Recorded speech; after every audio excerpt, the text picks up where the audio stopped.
Amander Alelius Vance had never felt more out of place in his entire life than he did standing in the golden halls of the Selvari Imperial Palace, wearing a ceremonial uniform that felt like it was slowly strangling him with every passing minute. He was a soldier, not a diplomat, and every fiber of his being screamed that he did not belong here among the tall, silver-skinned aliens, who looked at him like he was something unpleasant they had stepped in.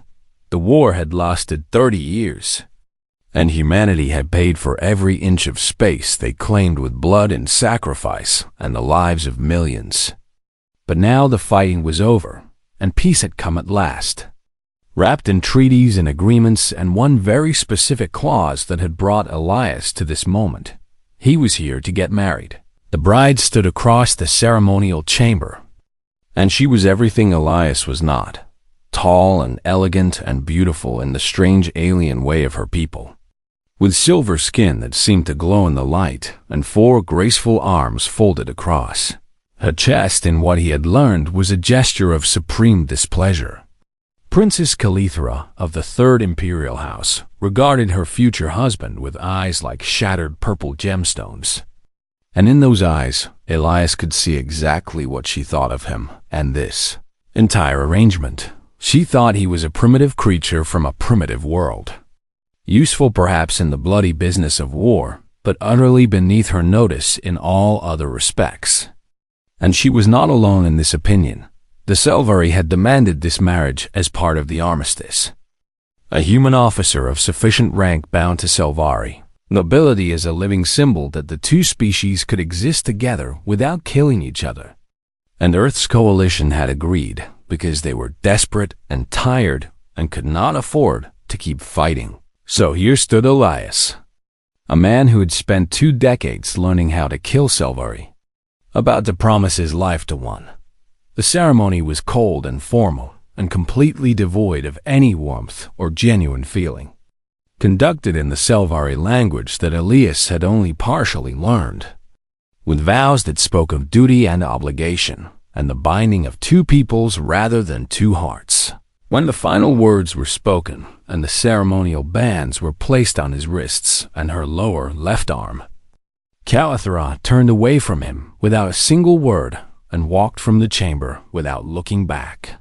Elias watched her go and felt nothing at all, because feeling nothing was easier than feeling the weight of what his life had just become. They gave him quarters in the eastern wing of her vast estate, rooms that were comfortable and well-appointed and utterly isolated from the rest of the household. A gilded cage for the human pet that the princess had been forced to accept. The servants who attended him were polite in the way that people are polite when they have been ordered to be, their disdain carefully hidden behind masks of professional courtesy that fooled no one. He learned quickly that he was not welcome anywhere in the estate except his own rooms in the gardens.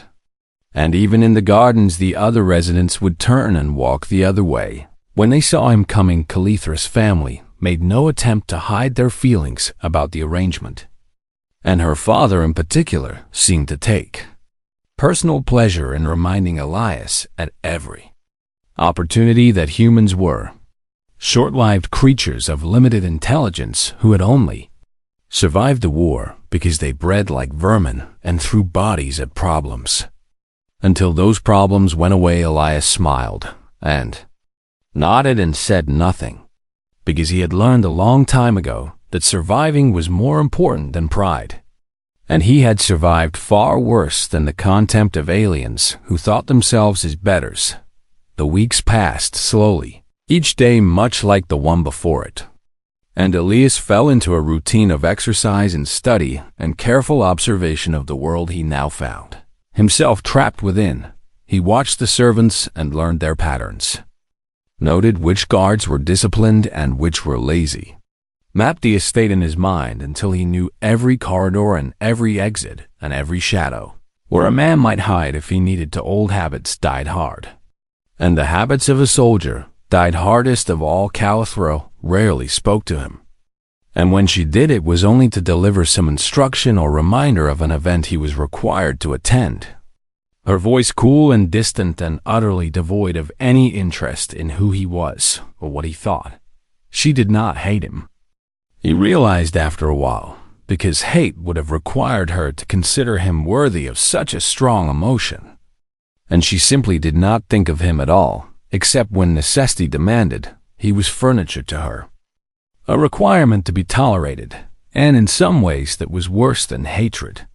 3 months into the arrangement, Elias had settled into a kind of numb acceptance of his situation, going through the motions of his strange new life. While his mind remained sharp and alert and always watching, he had noticed things in those 3 months. Small details that did not quite add up, conversations that stopped when he entered a room, glances exchanged between guards when they thought he was not paying attention. Something was wrong in this place. Something beyond the simple resentment of a conquered people, forced to accept an unwanted peace. And Elias could feel it in his bones, the way he had always felt danger approaching on the battlefield. He said nothing about his suspicions because he had no one to tell them to. No allies in this place, no friends, nothing but his own instincts and the skills that had kept him alive through 30 years of brutal warfare. What Elias did not know, could not know, was that he was right to be suspicious. And the danger he sensed was far more immediate and deadly than even his experienced mind had imagined. The marriage was never meant to last because there were people on both sides of the conflict who did not want peace, who had built their power and their fortunes on the endless war between humans and Selvari. And they had already decided that the treaty must be destroyed, and the easiest way to destroy it was to kill the human who had become its living symbol and blame his death on those who wanted the war to continue. Elias Vance had walked into a trap, and he did not even know it yet, but the hunters who stalked him were about to learn a terrible lesson about the difference between a diplomat and a soldier. They thought they were hunting prey, but they had made a mistake that would cost them everything. They'd have forgotten what humans really were. The night was quiet and still when Elias woke from a sleep that had never been deep, his eyes snapping open in the darkness as every sense he possessed screamed a warning that something was terribly wrong.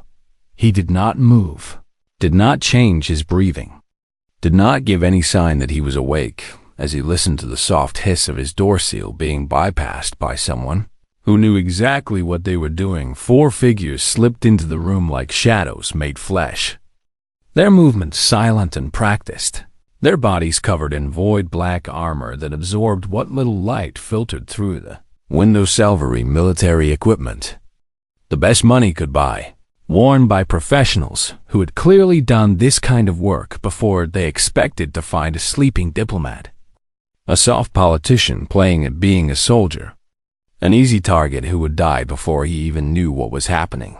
They were wrong. Elias rolled from the bed in the same instant that plasma fire scorched the sheets where his head had been a heartbeat before, his body moving on instincts that had been trained into him across decades of warfare until they were as natural as breathing. He was not a diplomat, had never been a diplomat. And the people who had sent him here had known exactly what they were doing when they chose him for this assignment. Commander Elias Vance had been a Reaper, one of the Coalition's elite special operations soldiers, the kind of men and women who were sent into situations that would break ordinary warriors. And he had survived that life for 20 years before the war ended. The skills he had learned in those years had not faded, and now they came flooding back like an old friend returning home. The first assassin died with his own blade buried in his throat before he even understood that his target was no longer in the bed. Elias, moving with a speed and precision that should have been impossible for a creature the Selvari considered slow and clumsy, the second assassin managed to fire twice, both shots striking Elias in the chest and shoulder, wounds that would have killed most humans and should have dropped him immediately. But Elias kept coming because he had been hurt worse and survived. And pain was just another enemy to be ignored until the fighting was done. He killed the second assassin with his bare hands, breaking the alien's neck with a brutal twist that spoke of years of practice and absolutely no hesitation. The third assassin tried to run, and that hesitation, that moment of fear, cost him everything, because Elias was faster and more ruthless and completely unwilling to let any of them escape to try again when the palace guards finally responded to the sounds of combat and forced their way through the damaged door. They found Elias standing in the center of his quarters, surrounded by 4 bodies. Violet Selvari blood splattered across the walls and floor and ceiling. A knife in each of his hands and a look in his eyes that made even the armed soldiers take a step backward. The fourth assassin was still alive, barely, and Elias had kept him that way on purpose. "He's going to talk," Elias said in a voice that was calm and steady despite the blood pouring from his wounds. "And you're going to listen, because what he has to say is going to change everything." The interrogation did not take long, because the fourth assassin was terrified and dying, and understood that the human standing over him was nothing like what he had been told to expect. The confession that poured out of him unraveled a conspiracy that reached into the highest levels of the Selvari military, a faction of officers and nobles who had grown rich and powerful during the war and could not accept that the fighting was truly over. Their plan had been simple and elegant: kill the human in his bed and plant evidence suggesting that coalition extremists were responsible. Give the princess a reason to cry for vengeance, and watch as the carefully constructed peace collapsed into renewed warfare. But they had made one critical error in their calculations. They had assumed that a human diplomat would be easy to kill. Kaelithra arrived at her estate to find chaos and blood and her husband standing in the middle of it all, like something out of the old legends her grandmother used to tell. A warrior god descended from the void to bring death to his enemies. She stared at him with those purple gemstone eyes, and for the first time since their wedding she truly saw him. Not the primitive creature she had dismissed, not the political inconvenience she had tried to ignore, but the thing that he actually was. "They were yours," Elias said quietly, his voice carrying clearly across the ruined room. "Your people, your military, your officers who swore to protect this peace and then tried to destroy it." Kaelithra opened her mouth to respond, but found that she had no words, because everything she thought she knew about humans and about her husband had just been shattered into pieces. The man standing before her was covered in wounds that should have been fatal, and yet he stood without swaying, his breathing steady, his eyes clear and focused. A weapon in human form that her people had foolishly brought into their home. She felt something she had not expected to feel when she looked at him, something beyond the fear that any sensible creature would feel in the presence of such obvious lethality. She felt the faint stirring of respect. The medical team that arrived to treat his wounds was astonished to find him still conscious, and even more astonished when he refused sedation until he was certain that the surviving assassin had been taken into proper custody and could not be silenced before he gave his full testimony. "You should be dead," the lead physician said as she worked to close the plasma burns on his chest. These wounds would have killed any Selvari instantly. Elias looked at her with eyes that had seen too much death to be impressed by his own near brush with it, and said simply, "I've had worse." It was not a boast. Kaelithra realized as she watched from across the room, it was simply the truth. This human had been hurt more badly than this before and had kept fighting anyway. And that was the most terrifying thing she had learned about him yet in the days that followed.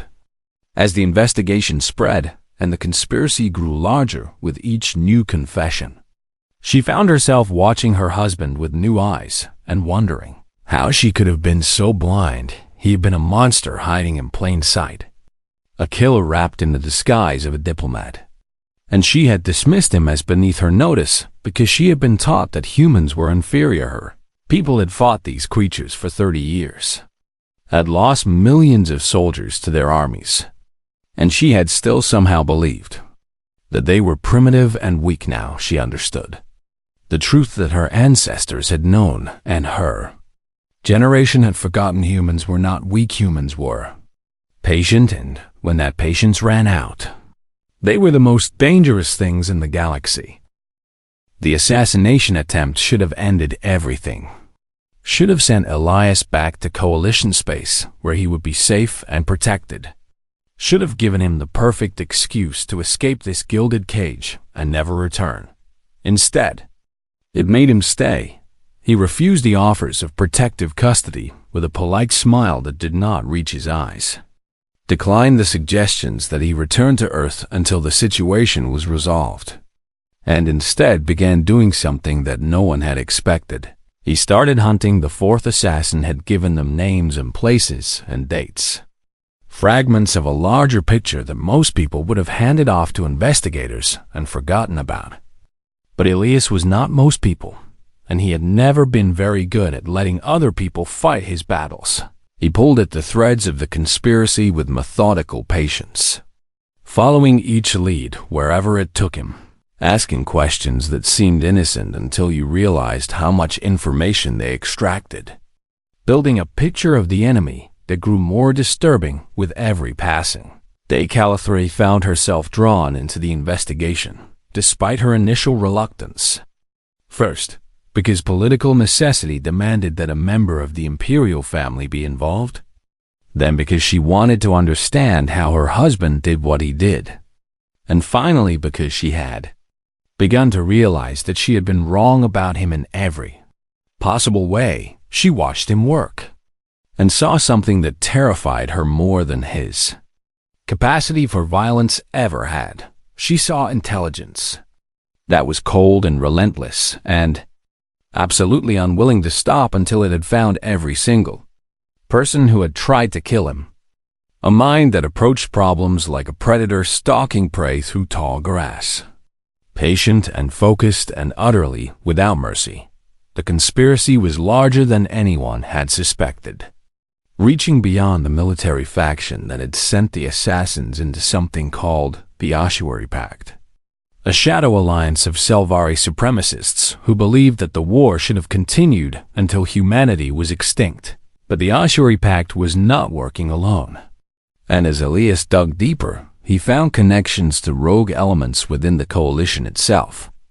Industrialists and weapons manufacturers who had grown fat on 30 years of warfare and could not bear to see that source of profit dry up. And beneath both of these groups, barely visible in the shadows, something older and stranger lurked. Something that had been waiting for the war to weaken both species enough for it to make its move. Elias did not speak of his suspicions about this third faction because he did not yet have proof.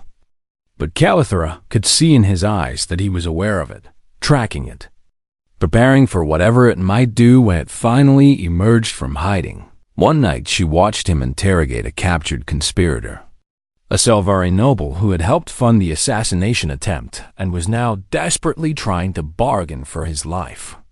And what she witnessed changed something fundamental in how she understood her husband. Elias did not threaten the prisoner, did not hurt him, did not even raise his voice.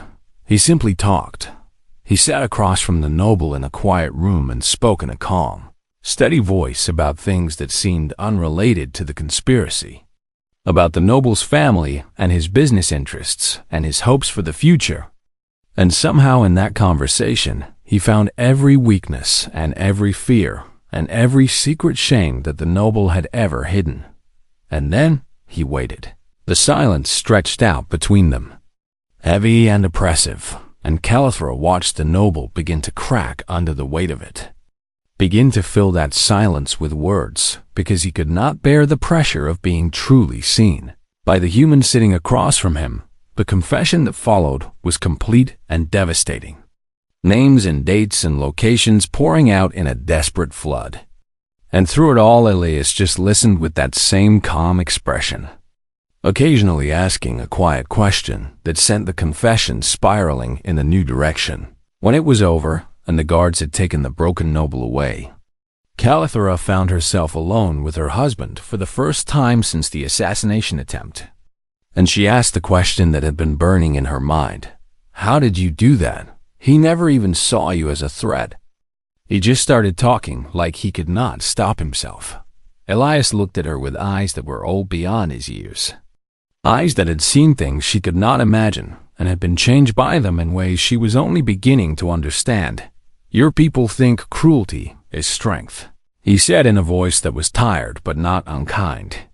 You believe that fear and pain are the most effective tools for breaking someone. And you were wrong. He stood and walked to the window, looking out at the stars that hung in the dark sky above them. Humans learned a long time ago that patience is worse than pain. That the silence between questions is more terrifying than the questions themselves. That a person who feels truly seen will tell you everything if you just give them the space to do it. He turned back to face her, and for a moment she saw the weight of everything he carried. Every death he had caused, and every horror he had witnessed, and every compromise he had made to survive. Anyone can make you scream, he said quietly. The trick is making you choose to talk. Making you want to confess, because keeping secrets from someone who already knows the truth is more exhausting than just giving in. Calithera understood then, with a clarity that shook her to her core, why her ancestors had agreed to sign the peace treaty at all. It was not because humanity had fought them to a standstill, not because the war had become too costly to continue, not because of any of the political and economic reasons that the historians gave.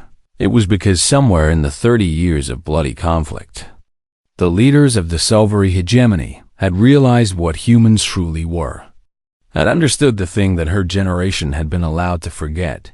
Humans were not just dangerous in battle. Humans were dangerous in every way that mattered. In war and in peace. In violence and in patience. In the crude business of killing and in the subtle art of breaking minds without ever raising a hand. And she had married one. She should have been disgusted. Should have been horrified. Should have been desperate to escape this creature who had hidden himself so completely behind a mask of humble acceptance. Instead, she felt something else entirely, something that surprised her more than anything else that had happened since her wedding day. She felt safe, for the first time since the assassination attempt, for the first time since she had learned that there were people in her own government who wanted her dead for the crime of being married to a human. She felt like she was standing next to someone who could actually protect her, and that feeling was more terrifying than anything else, because it meant that everything she had believed about her husband, and about humans and about herself, was wrong. She did not know who she was anymore, but she was beginning to think that figuring it out might be worth the effort. The attack came during the Festival of Dying Stars, when the Silvery hegemony was at its most vulnerable and most distracted, when military forces were scattered across 100 systems, attending ceremonies and celebrations that had been held for 10,000 years in a single coordinated strike. The Ossuary Pact revealed the true scope of their plan and the true nature of their alliance with something that had been waiting in the darkness between galaxies for longer than either humanity or the Silvery had existed. 12 systems burned in the first hour. Worlds that had known peace for less than a year suddenly torn apart by weapons that should not have existed, by ships that came screaming out of the void with hulls that seemed to drink the light around them. The Silvery military tried to respond but found itself paralyzed. Half its high command revealed as traitors, its communications compromised by the conspiracy that Elias had spent months unraveling. Its forces scattered and confused and utterly unprepared for an enemy that struck from every direction at once. Coalition. Space was too far away to offer immediate help. And by the time human reinforcements could arrive, it would all be over. The hegemony was falling, and there was nothing anyone could do to stop it or So everyone believed until Elias Vance stepped forward and did something impossible. He took command, not through official channels, not through military authority, not through any of the proper procedures that should have been followed in a crisis of this magnitude, but through something far simpler and far more powerful. He took command because when everything was falling apart and no one knew what to do, he was the only one who seemed to know exactly what needed to happen next. For 6 months, he had been building something in secret, a network of loyalists that spanned both species. Selvari officers who had rejected the Ossuary Pact and its promises of renewed war.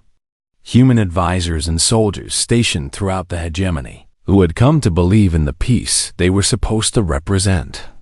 Veterans of the Long War who understood that the fighting had to end or there would be nothing left worth fighting for, now that network activated, and suddenly the chaos had a center. A point of calm in the storm that spread outward like ripples in a Ponchilithra, watched her husband transform into something she had only read about in the ancient legends of her people. Stories of war gods who descended from the heavens when all hope was lost to turn the tide of battles that should have been unwinnable. She had always thought those stories were myths, primitive superstitions from an age before her. People had discovered science and reason and the comforting knowledge that the universe operated according to rules that could be understood. Now she understood that the legends were not myths at all, they were memories. Warnings passed down through 100 generations.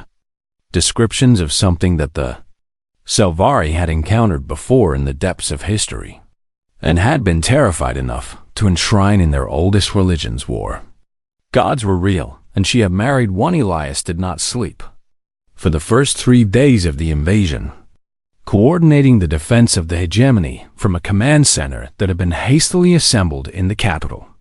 His voice calm and steady as he issued orders that sent fleets into battle and evacuated civilian populations, and somehow always seemed to know exactly where the enemy would strike next. He predicted their movements before they made them, countered their strategies before they could be executed, turned every trap they laid back on them with a ruthless efficiency that left even the Selvari admirals who served under him shaking their heads in disbelief. It should not have been possible for one man to do what he was doing, to hold together a crumbling empire through sheer force of will while simultaneously outthinking an enemy that had been planning this attack for centuries. But Elias was not just one man. He was something more than that, something that humans became when everything they cared about was at stake, and all the rules and restraints that normally governed their behavior fell away. He was a weapon that humanity had been forging for millions of years, honed by evolution and conflict and the endless, desperate struggle to survive in a universe that did not care whether any species lived or died. And now that weapon had been pointed at an enemy that had made the mistake of threatening everything he had come to love. Turning point came in the 4th week of the invasion, when Elias personally led a boarding action against the enemy flagship, a massive construct of alien metal and impossible geometry that hung in space like a wound in reality itself. The footage from that assault spread across every network in both human and Selvari space, watched by billions who could not look away from what they were seeing: a single human moving through corridors filled with horrors that defied description, creatures that should have driven any sane being mad with terror, cutting through them with blades in both hands while his voice remained calm and steady on the command channel, still directing fleet movements even as he fought for his life. The enemy soldiers fled before him, these servants of an ancient power that had destroyed civilizations before humanity had learned to walk upright. And they ran because they could see what he was and understood that they could not stop him. When he reached the heart of the flagship and confronted the thing that commanded it, the being of shadow and hunger that had waited between galaxies for its moment to feed, he did not hesitate. He killed it. No one knew exactly how. The footage cut out at the crucial moment, and Elias refused to speak of what had happened in that final confrontation. But when the human signals resumed, the enemy fleet was in chaos, and the ancient hunger that had driven it was gone. The Selvari gave him a name that day, a title that had not been bestowed on any warrior in 10,000 years, reserved for the figures of legend who had saved their civilization from extinction. In ages past, they called him Kethvaros, the one who ends, and Calithra watched the broadcast from the bridge of a warship she had commandeered to fight beside her husband, tears streaming down her silver cheeks as she realized that she was witnessing the birth of a legend that her descendants would still be telling stories about long after she was dust. The war lasted 11 months in total, and by the end of it, the Ossuary Pact was ashes, and the ancient enemy had been driven back into the void, and the Selvari hegemony owed its very existence to a species they had spent centuries dismissing as primitive beasts. Everything had changed. Nothing would ever be the same again. The ceremony hall looked exactly as it had on the day of his wedding. All golden light and ancient architecture, and crowds of Selvari nobility gathered to witness something historic. But everything else about the situation had changed so completely that Elias barely recognized his own life anymore. He stood in the center of the hall, wearing armor that was still scorched and dented from the battles he had fought across 100 worlds, refusing to change into formal attire because the armor told a story that words could never capture. A story of sacrifice and determination and the terrible cost of victory. Before him, the High Council of the Selvari hegemony knelt, all 12 of them, the most powerful beings in an empire that spanned 1,000 star systems, pressing their foreheads to the floor in the gesture of absolute respect that was reserved for the greatest heroes their civilization had ever produced. It was an honor that had never been offered to anyone outside the Selvari species in all the long millennia of their history. Until now, Elias looked past the kneeling counselors to the crowd beyond them, searching for one face among the hundreds of silver-skinned nobles and dignitaries who had gathered to witness this moment. And he found her standing near the back of the hall with all 4 of her hands clasped in front of her. Calithra met his eyes across the distance, and in her gaze he saw everything they had been through together. The cold contempt of their first meeting, the terror of the assassination attempt, the slow building of respect as they hunted conspirators through the shadows of her empire, the 11 months of desperate warfare when they had fought side by side and bled together and somehow fallen in love without ever admitting it. She was not the same woman who had turned away from him on their wedding day, dismissing him as a primitive creature beneath her notice. He was not the same man who had accepted her contempt with numb resignation. Hiding the weapon, he truly was behind a mask of diplomatic patience. They had both been transformed by the crucible they had passed through, forged into something new and strange and wonderful by fire and blood, and the discovery that the person they had been forced to marry was nothing like what they had expected. The High Arbiter rose to his feet, an ancient Selvari whose silver skin had faded to pale gray with age, and addressed Elias in a voice that trembled with emotions too complex to name. Kethvaros, he said, using the title that the Selvari had given him, the name that would echo through their history for as long as their civilization endured. The hegemony owes you a debt that can never be repaid, and we offer you any reward within our power to grant. He paused, and something that might have been compassion softened his ancient features. The marriage clause in the original treaty was intended to last 5 standard years, after which either party could petition for dissolution with full honors and no loss of status, and given the circumstances, you would certainly be granted such a petition should you wish to request it. The hall fell silent, every eye fixed on the human who had saved their civilization, waiting to hear what he would say. Elias was quiet for a long moment, his expression unreadable, and then he spoke in a voice that carried clearly through the hushed chamber. No.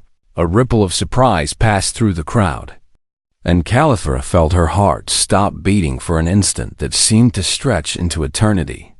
The marriage was supposed to be a symbol. Elias continued, his voice steady and calm, a promise that humans in Selvarii could build something together other than graves. The two species who had spent decades trying to destroy each other could learn to see each other as something other than enemies. He looked at the High Arbiter with eyes that had seen too much death and somehow still held hope for something better. I will not abandon that promise because it became inconvenient. Because the symbol we were supposed to represent has become something real, something worth fighting for, something I believe in more than anything I have ever believed in before. He paused, and for the first time his composure cracked just slightly, just enough to show the vulnerability beneath the warrior's mask. Unless the princess wishes otherwise. Every eye in the hall turned to Calithra, and she felt the weight of those gazes pressing down on her like a physical force, demanding an answer to a question she had never expected to be asked. Did she want to dissolve this marriage that had begun as a political obligation and a personal humiliation and had somehow transformed into the most important relationship of her life along the way? Did she want to walk away from this human who had revealed himself to be a monster of violence and genius of strategy, and also somehow the kindest and most gentle soul she had ever encountered? Did she want to pretend that the 11 months they had spent fighting together, bleeding together, learning each other's secrets and fears and hopes, had meant nothing? All four of her hands were trembling as she stepped forward through the crowd, nobles parting before her like water around a stone, until she stood face to face with her husband in the center of the great hall. "The princess," she said, and her voice only wavered slightly, as discovered that some obligations are worth keeping. The hall erupted in cheers and applause, humans and Selvarii alike celebrating a love story that none of them had expected to witness. But Calithra barely heard any of it. She was too busy walking toward Elias, her steps quickening until she was almost running. And he met her halfway with open arms and a smile that transformed his scarred face into something beautiful. They held each other in the center of that ancient hall while the crowd celebrated around them. Two people from two species who had found something precious and unexpected in the wreckage of a war that should have made them enemies forever. "You stayed," she whispered against his chest, still not quite believing it was real. "I stayed," he agreed, his arms tightening around her. "And I will keep staying for as long as you want me." She pulled back just enough to look into his eyes, those strange human eyes that had terrified her when she saw what he was truly capable of, and now made her feel safer than she had ever felt in her life. "Forever," she said. "I want you to stay forever." Elias smiled again, that same beautiful smile that made everything else in the universe seem less important. Then forever it is. And in that moment, in that hall, where a political marriage had been transformed into something genuine and powerful and eternal, the war between their species truly ended at last, not with treaties or armistices, or clauses in legal documents, but with love, the kind of love that only grew from shared struggle and mutual respect, and the discovery that the person you were forced to be with was actually the person you would have chosen if you had been given the chance. The kind of love that built civilizations and changed histories, and turned enemies into family. The kind of love that would echo through the ages, inspiring generations of humans and Selvarii to look past their differences and see the potential for connection that had always been there. Waiting to be discovered, Commander Elias Vance had come to the Selvarii hegemony as a reluctant diplomat, a living symbol of a peace he did not quite believe in. He would remain as something far more important, a husband, a hero, a bridge between two peoples. and the proof that even the most unlikely beginnings could lead to the most extraordinary endings. And Princess Calithra, who had once looked at him with contempt and dismissal, would spend the rest of her very long life grateful that she had been wrong about him, because being wrong about Elias Vance was the best mistake she had ever made.